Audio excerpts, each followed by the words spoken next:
August 6, 2022, and I'm harvesting Viking aronia berries.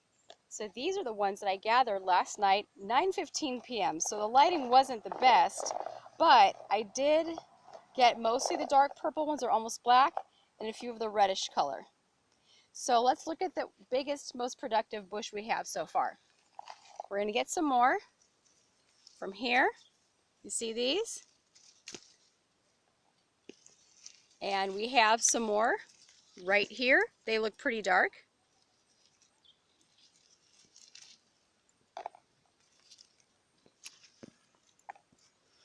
And several more clusters back here. I have to be careful because a blackberry bramble is intertwined in that bush. He grew over from his territory, is trying to overtake the aronia berry section. Down here I have some more that are really nice and dark, and I'm going to go ahead and get those. Trying not to puncture myself with all the blackberries. Blackberry thorns, that is. Remember, this is our anthocyanin-rich friend, and going to be storing these over the winter in the freezer. So this way, we have plenty of material for making our world-famous milkshakes. Family favorite for decades. Here is an heirloom variety tomato, fresh off the vine. And I'm going to go ahead and pick this one and ripen it in my sunny window. This is an Italian variety, very delicious. And I'm going to be using it later to make a dish called bamia. Here we have a purplish pink bean. And over here we have yellow color.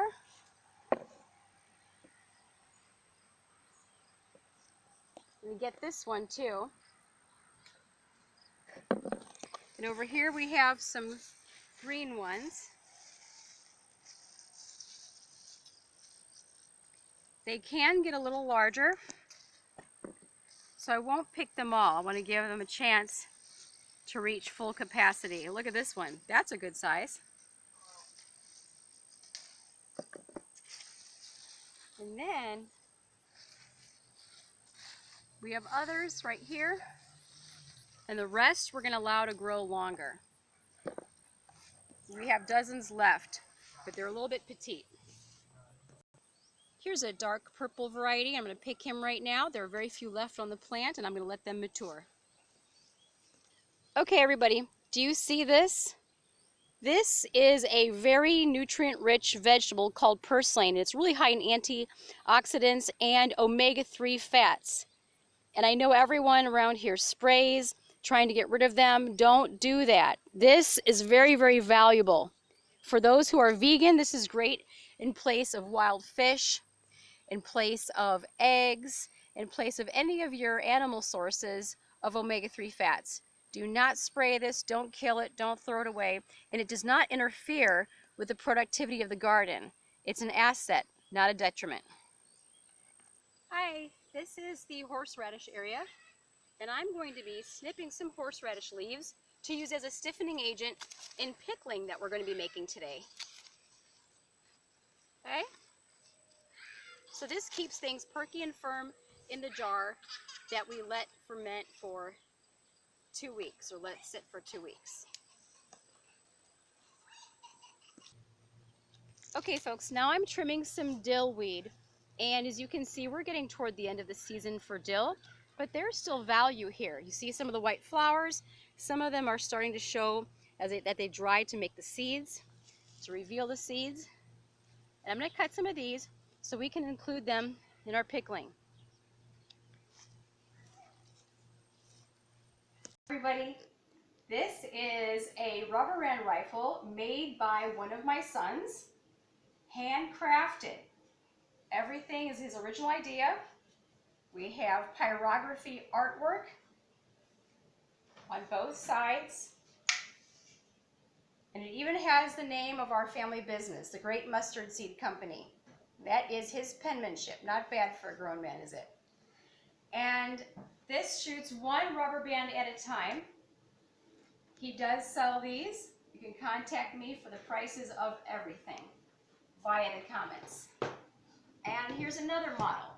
He has several. These are just two. Again, all handcrafted, original pyrography work, hand stained and finished. These are very effective at shooting, and I've seen them shoot through very thick paper with the rubber bands. Here are some crocheted items made by one of my daughters. These are doilies that she made that are part of a table runner set for the dining room. I have made the table runner in the same colors and in a stripe pattern, and she has made these for different things to put on in the middle of the table, such as vases with flowers, etc. Here are a few of our crocheted scarves. She and I have both made them.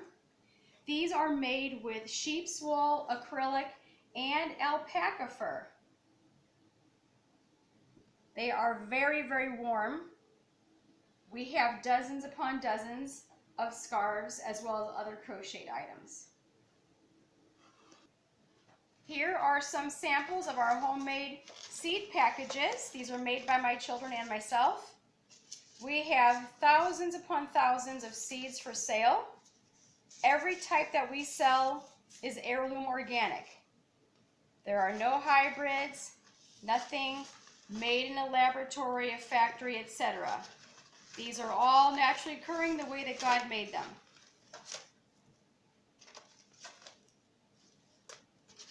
We have a lot more than this. These are just what I happened to grab to put on for today's program.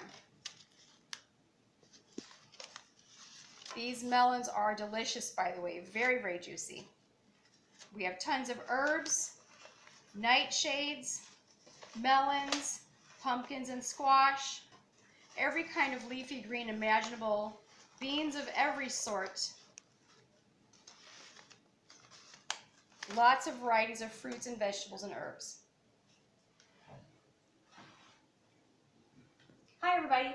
So we were outside in the garden harvesting some fresh dill, which you see here. I've washed and dried it on an old towel I have. It's an all-purpose towel for drying my garden picked goods.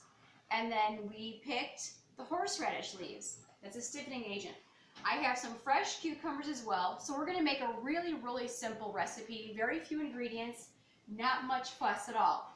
I'm going to start by putting the dill with the flowers, because that's nourishment right there. We're not wasting any of it. We're going to put this into the jar. I have a half-gallon ball mason jar right here. The next thing I'm going to do is put a little bit of black pepper. I'm going to put 1 tablespoon, and multicolored pepper. So this is a pepper supreme. Has red, white, and black together. We like a little bit of kick in our food. I'm going to put some additional dill weed in there, just because I like to have more dill flavor in the pickling. And I've picked most of the garden clean of dill. I have a little bit left, but I want to save it for another harvest. We're going to put a little bit of coriander seeds. I'll put a tablespoon in here.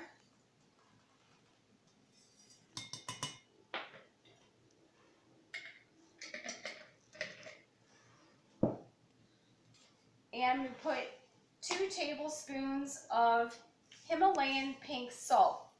This has a good mineral content, and we're rather big fans in our family of the Himalayan pink salt. Put a little bit more because those weren't completely full.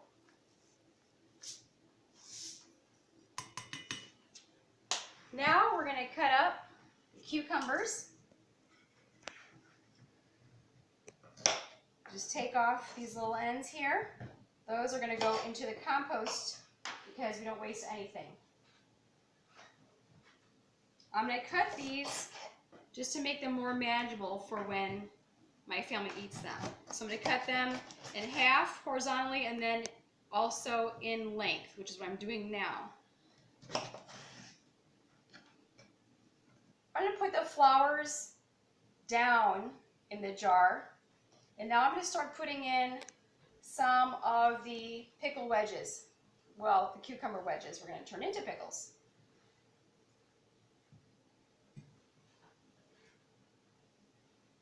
We're still waiting for our own pickles to mature on our plants, and until then, I am buying these.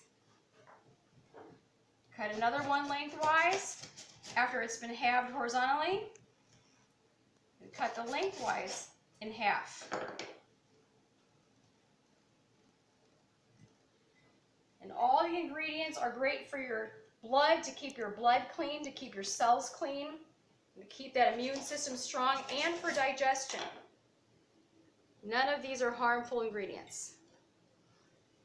Definitely nothing synthetic, nothing man-made, all made by God himself. We're going to take a second cucumber and try to see how much we can get into this jar. I cut it in half horizontally. Now I'm cutting in lengthwise those pieces in half. So now we have 4 sections here.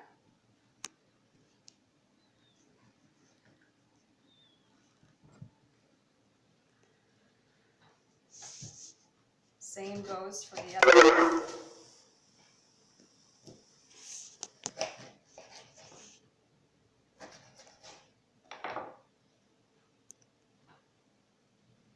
And everything has been scrubbed with our vegetable brush under cold rushing water before preparing.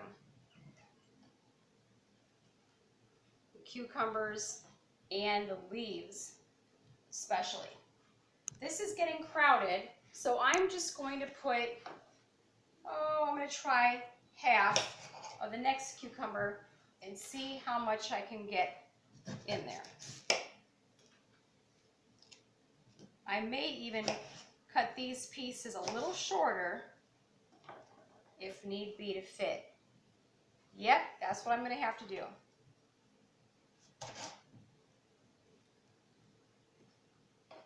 Try to maximize the space.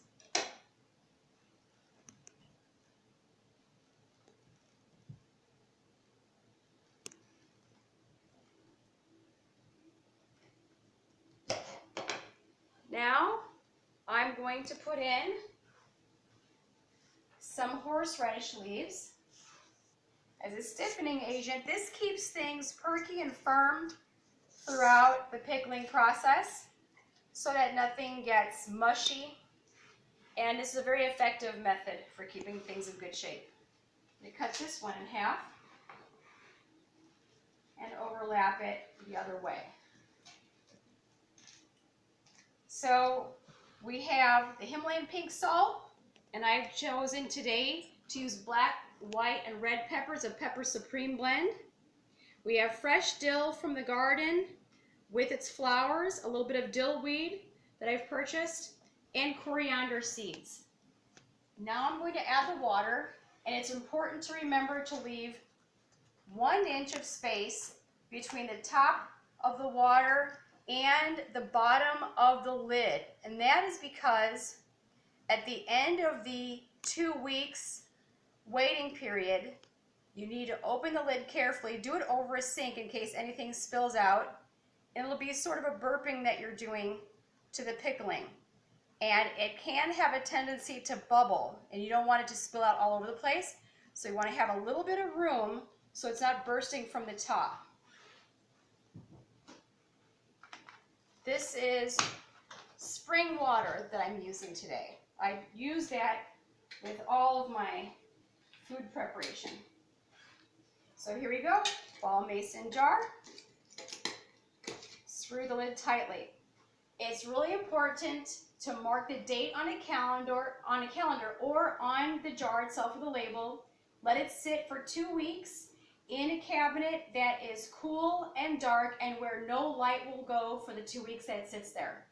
Once you're done, take it out at the end of the 2 weeks, pop the lid over a sink, but just keep it upright. Let any bubbling that needs to happen, happen. Clean up the jar if it spills, put the lid tightly back on, refrigerate to get it nice and cold, and enjoy.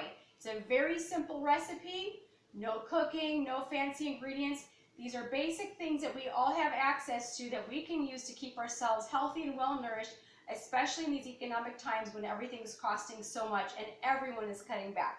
So I hope you enjoy your pickling and have a wonderful day.